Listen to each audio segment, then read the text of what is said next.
Rahayu Sagung Dumadi, Kalis Ingrebedo, Nir Insan Bukolo. Dalam perjalanan hidup manusia mengantarkan aktivitas tulis-menulis yang menjadi bagian hidup manusia.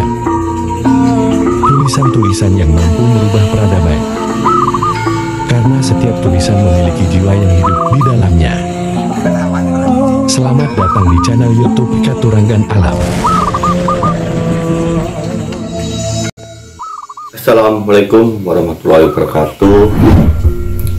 Rahayu Sagung Dumadi, Kasih Pedong, Nir Sami Kolong. Selamat kebajikan untuk kita semua. Pada kesempatan kali ini saya akan ingin mengulas tentang habaib yang ada di Indonesia, di mana konflik itu sudah berjalan 1 tahunan tentang perang nasab.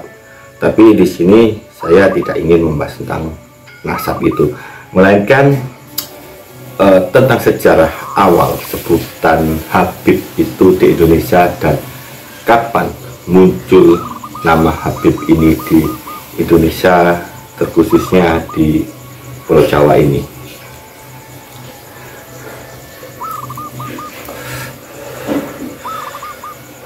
Tidak semua keturunan Rasulullah Nabi Muhammad SAW itu bisa disebut sebagai Habib.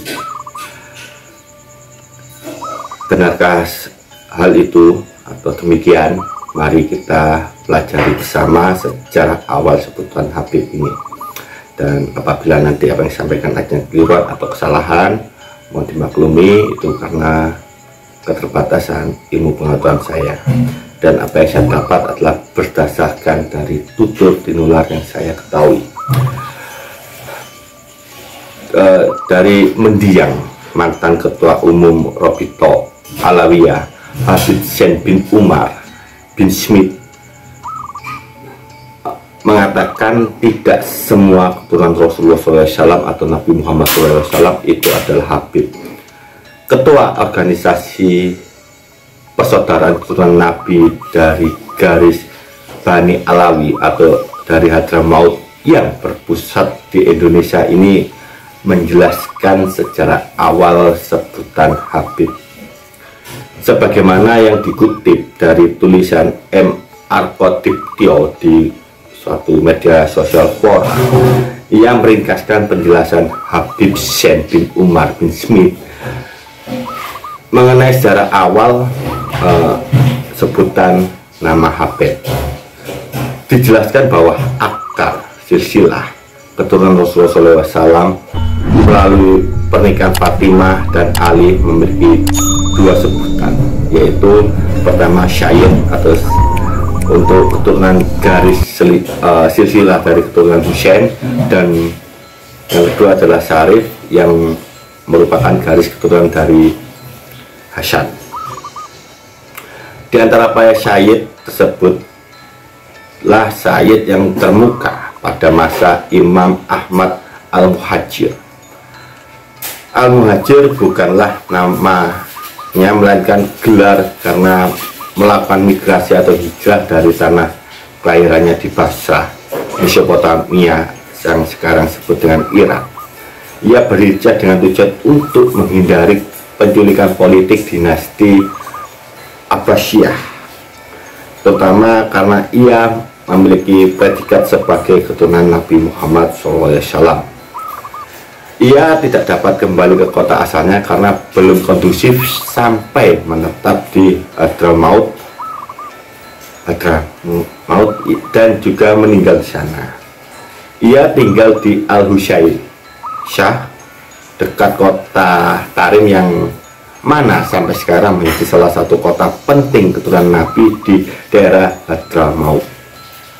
Sebuah keturunan Imam Ahmad Al-Muhajir inilah yang bermigrasi ke Nusantara dan disebut sebagai Sa'adah Bani Alawiyah. Mereka berhijrah sampai ke India dan Asia Tengah sekitar abad 11 sampai 12. Di Nusantara, keturunan Imam Ahmad Al-Muhajir hidup dengan berbagai nama marga. Di sini saya menemukan ada sekitar 63 marga. Habib sendiri merupakan gelar yang artinya yang tercinta atau tersayang, yang disematkan kepada beberapa syahid. Rata-rata mereka menempuh hidup sebagai pemuka agama.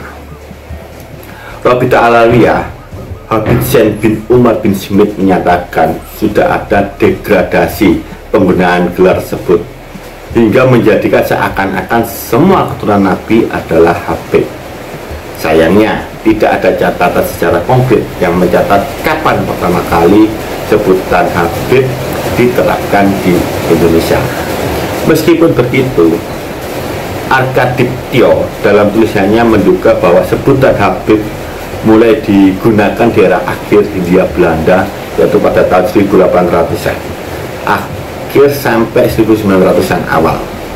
Sebutan Habib diterapkan untuk membedakan silsilah imam keturunan Nabi di tanah jajahan mereka.